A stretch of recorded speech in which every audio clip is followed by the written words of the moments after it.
1991년 3월 26일 대구 달서구의 평범한 주택가 5명의 소년이 집을 나섰습니다. 도롱뇽 알을 주우러 간다는 말을 남기고 그리고 그들은 다시 돌아오지 않았습니다. 11년 6개월 후 아이들은 집에서 불과 2km 떨어진 산중턱에서 발견됩니다. 백골이 된 채로. 오늘 이야기할 사건은 대한민국 세대 미제 사건 중 하나로 꼽히는 개구리 소년 실종 사건입니다. 1991년 3월 26일은 특별한 날이었습니다. 56 군사정변 이후 중단되었던 지방자치제가 30년 만에 부활하면서 전국에서 기초의회 의원 선거가 치러지는 날이었거든요. 이날은 임시공휴일로 지정되어 전국의 학교가 쉬었고 아이들에게는 뜻밖의 휴일이 주어졌습니다. 대구, 달서구, 이곡동, 성서초등학교에 다니던 5명의 소년들도 이 휴일을 만끽하려 했습니다. 6학년 우철원, 5학년 조호연, 4학년 김영규, 3학년 박찬인과 김종식. 이들은 모두 같은 동네에 살며 늘 어울려 다니던 사이였습니다. 가장 나이가 많은 우철원이 13살, 막내인 김종식이 9살이었으니 형과 동생처럼 지내던 아이들이었죠. 그날 아침 아이들은 평소처럼 집 앞에 모였습니다. 조호연의 집에 새들어 살던 한 청년이 시끄러우니까 밖에 나가서 놀라고 했다는 이야기도 전해집니다. 아이들은 집 뒤편에 있는 와룡산으로 향했습니다. 도롱뇽 알을 주우러 간다고 했습니다. 그런데 여기서 이상한 점이 하나 있습니다. 아이들이 산에 가는 길에 만난 다른 친구에게는 탄피를 주우러 간다고 말했다는 겁니다. 와룡산 인근에는 육군 제50 보병사단 사격장이 있었습니다. 당시 이 지역 아이들 사이에서는 사격장 주변에서 탄피를 주워 팔면 용돈을 벌 수 있다는 게 알려져 있었죠. 실제로 그 시절 많은 아이들이 탄피를 주우러 사격장 인근까지 드나들었다고 합니다. 아이들이 정말 도롱뇽 알을 주우러 간 것인지 아니면 탄피를 주우러 간 것인지 이것조차 정확히 밝혀지지 않았습니다. 아이들이 마지막으로 목격된 곳은 와룡산 불미골 입구였습니다. 오전 중으로 추정되는 시각, 아이들은 산을 오르기 시작했습니다. 그리고 그 순간부터 5소년의 행적은 완전히 끊어집니다. 해가 지기 시작하자 부모들은 불안해졌습니다. 평소 같으면 저녁 무렵에는 돌아올 아이들이었으니까요. 오후 6시경 부모들은 와룡산 주변을 직접 찾아다니기 시작했습니다. 아이들의 이름을 부르며 산기슭을 헤맸지만 대답은 없었습니다. 결국 같은 날 밤 경찰에 실종 신고가 접수됩니다. 문제는 이 단서가 다른 단서와 맞지 않는다는 겁니다. 당일 기상 기록을 보면 낮 최고 기온은 12.3도, 최저 기온은 3.3도였습니다. 그리고 오후 6시경부터 약 5.7mm의 비가 내렸습니다. 3월 말의 대구, 해가 지면 제법 쌀쌀해지는 시기입니다. 부모들과 경찰은 그날 새벽 3시까지 산을 뒤졌지만 아이들을 찾지 못했습니다. 다음 날부터 수색은 본격화됩니다. 소식을 들은 노태우 대통령이 특별 지시를 내렸고 경찰과 군이 대대적으로 동원되었습니다. 단일 실종 사건으로는 전례가 없는 규모였습니다. 연인원 35만 명의 수사 인력이 투입되었고 와룡산은 물론 대구 전역, 나아가 전국으로 수색 범위가 확대되었습니다. 수색대는 와룡산을 삽사시 뒤졌습니다. 계곡과 능선, 바위 틈과 웅덩이까지. 그런데 이상하게도 아무런 흔적이 나오지 않았습니다. 옷 한 조각, 신발 하나 발견되지 않았습니다. 마치 5아이가 증발해버린 것처럼. 보통은 여기서 결론을 내리는데 아직 한 조각이 남아있습니다. 같은 학교에 다니던 당시 4학년 함승훈이라는 학생이 중요한 증언을 남겼습니다. 그는 사건 당일 개구리 소년들과 비슷한 시간대에 와룡산에 갔다고 합니다. 다른 동네 형들과 함께 도롱뇽 알을 찾으러 갔다가 혼자 산 중턱까지 올라갔는데 그때 이상한 소리를 들었다는 겁니다. 산 위쪽에서 10초 간격으로 날카롭고 다급한 비명 소리가 2~3차례 들렸다고요. 어린 나이였지만 그 소리는 분명했다고 합니다. 2002년 유골이 발견된 후 대학생이 된 함승훈은 다시 방송 인터뷰에 응했습니다. 그리고 여전히 같은 말을 했습니다. 그날 들은 비명 소리는 절대 잊을 수 없다고. 당시 경찰이 이 증언을 어떻게 다뤘는지는 명확하지 않습니다. 다만 수사 기록에서 이 증언이 중요하게 취급된 흔적은 찾기 어렵습니다. 아이들을 찾지 못한 채 시간이 흘렀습니다. 사건은 언론을 통해 전국에 알려졌고 개구리 소년이라는 이름으로 불리기 시작했습니다. 사실 아이들이 찾으러 갔던 것은 도롱뇽 알이었지만 초기 보도 과정에서 개구리로 잘못 전해졌고 그 이름이 그대로 굳어버렸습니다. 전국민적인 관심이 쏟아졌습니다. 공중전화 카드, 담배갑, 과자 봉지, 우유팩, 심지어 어린이 만화 비디오 테이프에까지 5아이의 사진이 실렸습니다. 포항제철은 대구경찰청에 현상금 1천만 원을 기탁하고 전단 8만 장을 뿌렸습니다. 한진그룹은 대한항공과 한진고속을 통해 100만 장의 전단을 배포했습니다. LG생활건강의 슈퍼타이 세제 뒷면에도 오리온 초코파이 뒷면에도 아이들의 얼굴이 인쇄되었습니다. 부모들은 생업을 포기했습니다. 전국을 돌며 아이들을 찾았습니다. TV에 출연해 호소했고 전단지를 나눠주었고 어디서든 아이들과 비슷한 나이대의 소년이 보이면 달려가 확인했습니다. 1993년 1월에는 김영삼 대통령 당선자에게 탄원서를 내기도 했습니다. 이 지점에서 기록이 딱 끊깁니다. 수많은 제보가 들어왔지만 대부분 허위이거나 장난 전화였습니다. 아이들을 봤다는 제보, 아이들을 유기했다는 전화, 심지어 아이들을 죽였다는 전화까지. 하지만 단 하나도 실제 단서로 이어지지 않았습니다. 1993년 9월, 부모들은 결국 직접 수색을 포기한다고 선언합니다. 2년 반 동안 생업도, 일상도 포기한 채 아이들만 찾아다녔지만 아무것도 찾을 수 없었습니다. 1995년에 경찰은 아이들이 성장했을 경우를 예상한 가상 몽타주를 만들어 전단 2만 장을 뿌렸습니다. 하지만 역시 성과는 없었습니다. 1996년 대구경찰청은 수사본부를 해체합니다. 관련 업무는 달서경찰서 수사전담반으로 넘겨졌고 수사 인력은 10명으로 줄었습니다. 사건은 점점 잊혀져 갔습니다. 그 사이 비극이 하나 더 일어났습니다. 막내 김종식의 아버지 김철규 씨.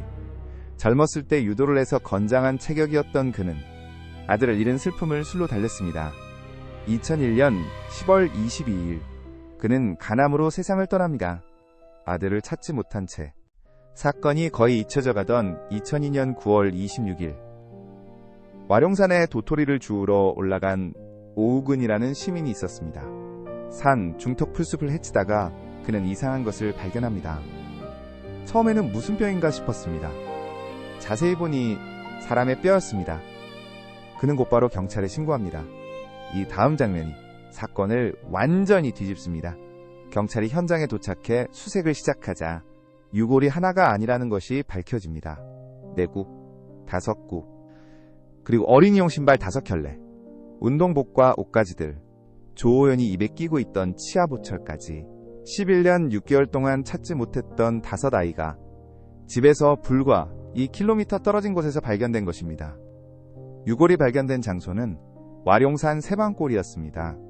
아이들이 처음 올랐던 불미골과는 다른 방향이었고 당시 수색이 집중되었던 구역도 아니었습니다. 인근에 있던 육군 54단 사격장에서 약 400m 떨어진 지점. 수풀이 우거지고 가시덤불이 많아 사람들의 발길이 뜸한 곳이었습니다. 유골 발견 소식은 즉시 전국에 보도되었습니다. 11년 만에 찾은 아이들. 그러나 기쁨이 아니라 충격과 슬픔이 밀려왔습니다. 살아서 돌아오리라는 희망이 완전히 사라진 순간이었으니까요. 그런데 여기서 이상한 점이 하나 있습니다. 35만 명이 동원되어 삽샷이 뒤졌다는 그 산에서 아이들은 왜 발견되지 않았을까요? 수색 당시 경찰은 아이들이 마지막으로 목격된 불미골을 중심으로 수색했습니다. 아이들이 그렇게 멀리 갔을 거라고 생각하지 못했던 겁니다.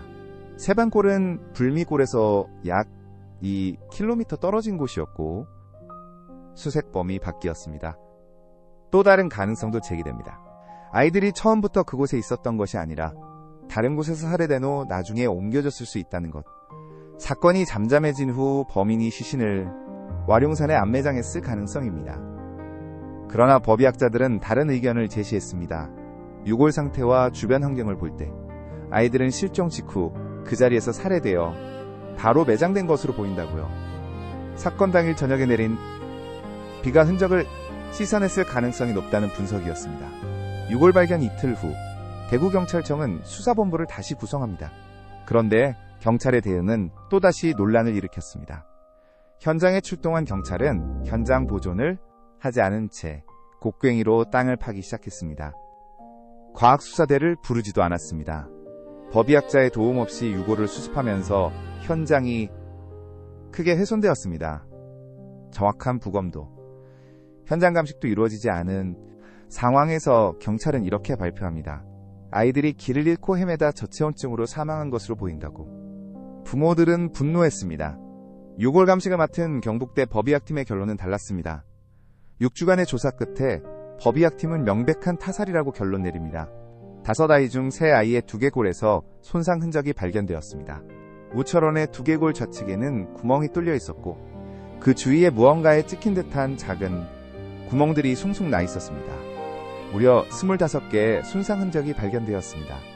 김종식의 두개골에도 우측 눈 위에 구멍이 뚫려 있었고 그 부근이 약 10cm 정도 골절되어 있었습니다. 뒤편에서도 다수의 손상 흔적이 나왔습니다. 김영규의 두개골에서도 비슷한 형태의 손상이 확인되었습니다.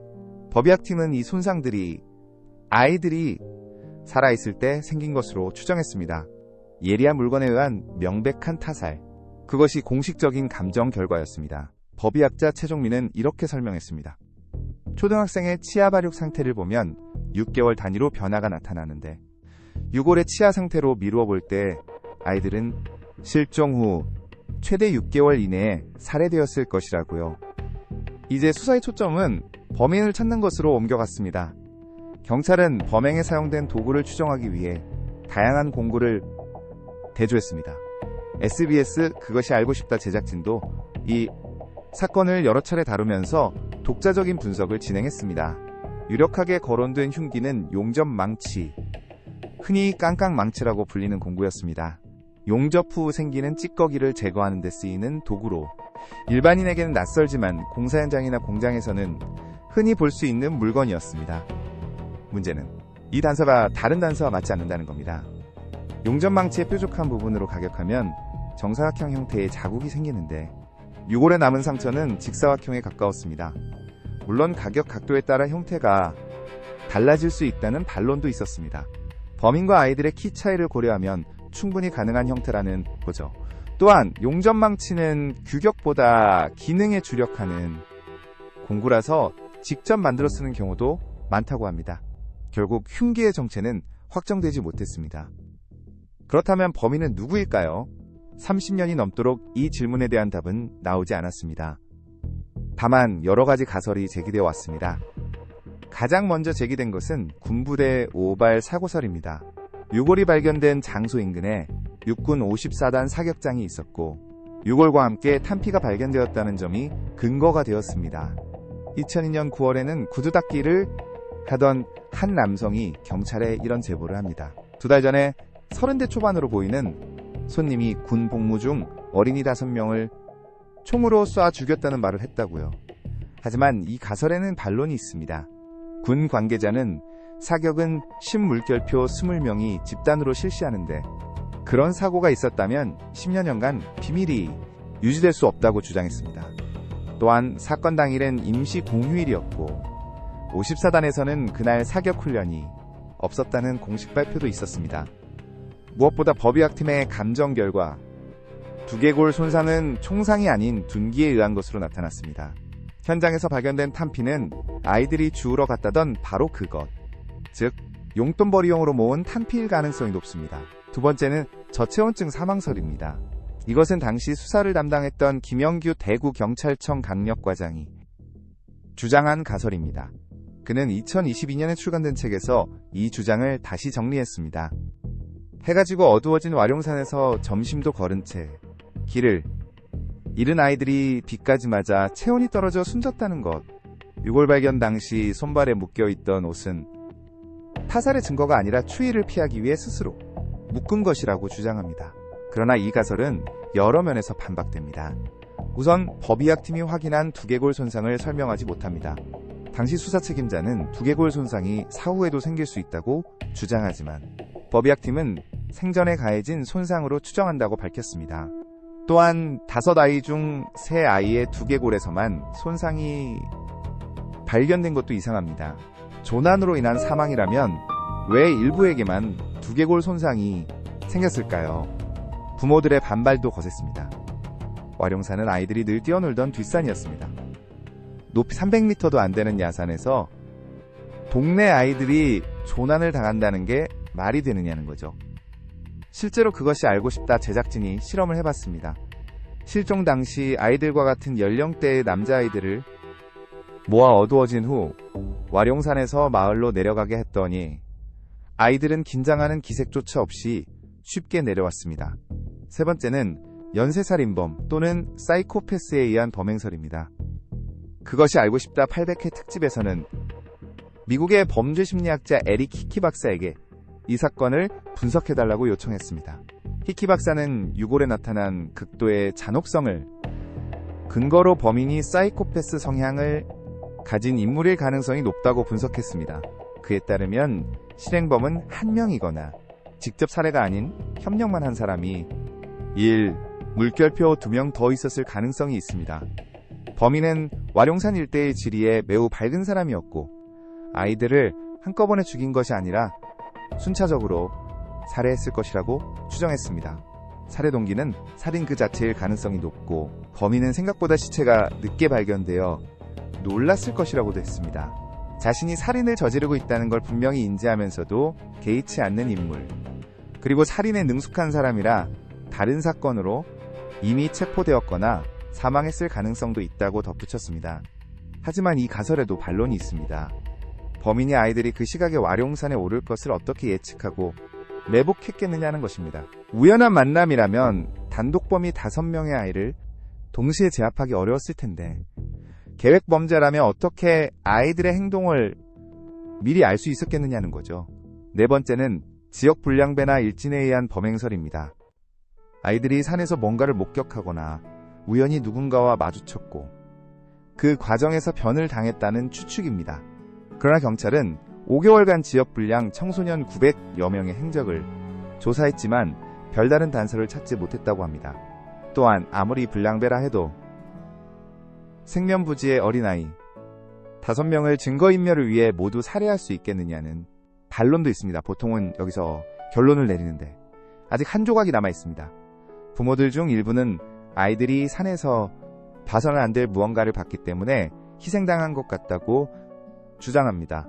정치적 상황과 맞물린 음모론도 제기되었습니다. 하지만 이런 주장들은 구체적인 증거 없이 추측에 머물러 있습니다. 2006년 3월 25일 공소시효 15년이 만료됩니다.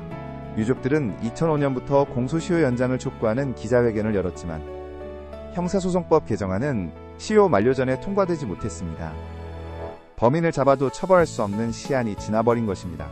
그러나 수사가 완전히 멈춘 것은 아닙니다. 공소시효 만료 후에도 대구성서경찰서와 대구경찰청 미제사건 수사팀은 이 사건을 계속 담당하고 있습니다.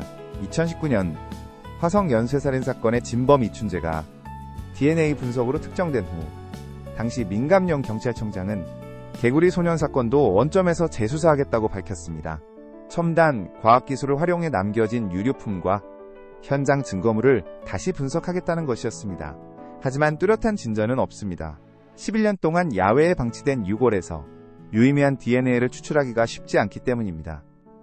게다가 유골 발굴 당시 현장이 크게 훼손되어 결정적 증거가 이미 사라졌을 가능성도 높습니다. 세월이 흐르면서 유족들에게도 비극이 이어졌습니다. 김종식의 아버지 김철규 씨에 이어 2020년에는 박찬일의 아버지 박건서 씨가 뇌경색으로 쓰러져 요양병원 생활을 하다 2023년에 세상을 떠났습니다. 김영규의 아버지 김현도 씨도 2022년 사건의 진실을 알지 못한 채 눈을 감았습니다. 5아이의 아버지 중 3명이 아이들을 잃은 트라우마를 안고 먼저 세상을 떠난 것입니다. 매년 3월 26일 와룡산에서는 추모제가 열립니다. 2021년에는 사건 30주년을 맞아 와룡산 선원공원에 개구리 소년 추모 및 어린이 안전기원비가 세워졌습니다. 유족 대표인 우철환의 아버지 우종우 씨는 추모사에서 이렇게 말했습니다. 살아있었다면 결혼도 하고 손주를 데리고 왔을 나이인데 너희는 아직도 어린 소년으로 머물러 있구나. 이 사건은 대한민국 사회에 여러 변화를 가져왔습니다. 실종아동 관련법과 범죄 피해자 구조법이 제정되는 계기가 되었고 이후 수많은 실종자를 발견하는 데 기여했습니다.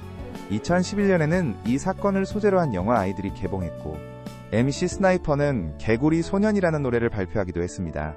하지만 가장 중요한 질문, 누가, 왜, 어떻게에 대한 답은 여전히 없습니다. 정리해보겠습니다.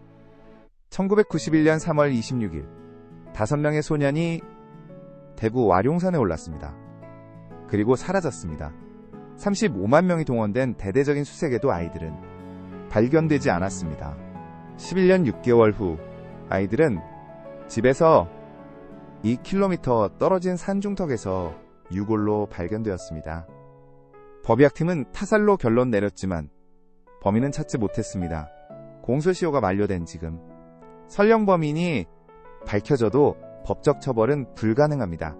미제 사건이란 말은 쉽게 쓰이지만 그 안에는 답을 얻지 못한 질문들이 있습니다. 누가 왜 아이들을 죽였는가?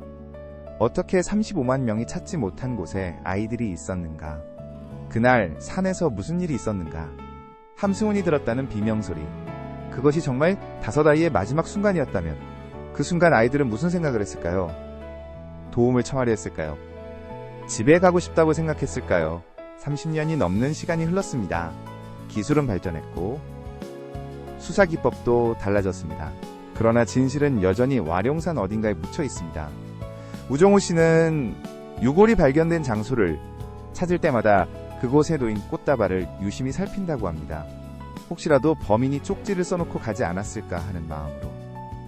아버지가 아들의 죽음에 대한 답을 찾는 유일한 방법이 그것뿐이라면 이 사건은 단순한 미제 사건 그 이상의 무게를 가집니다. 여러분은 어떻게 생각하시나요? 1991년 3월 26일 와룡산에서 무슨 일이 있었다고 보십니까?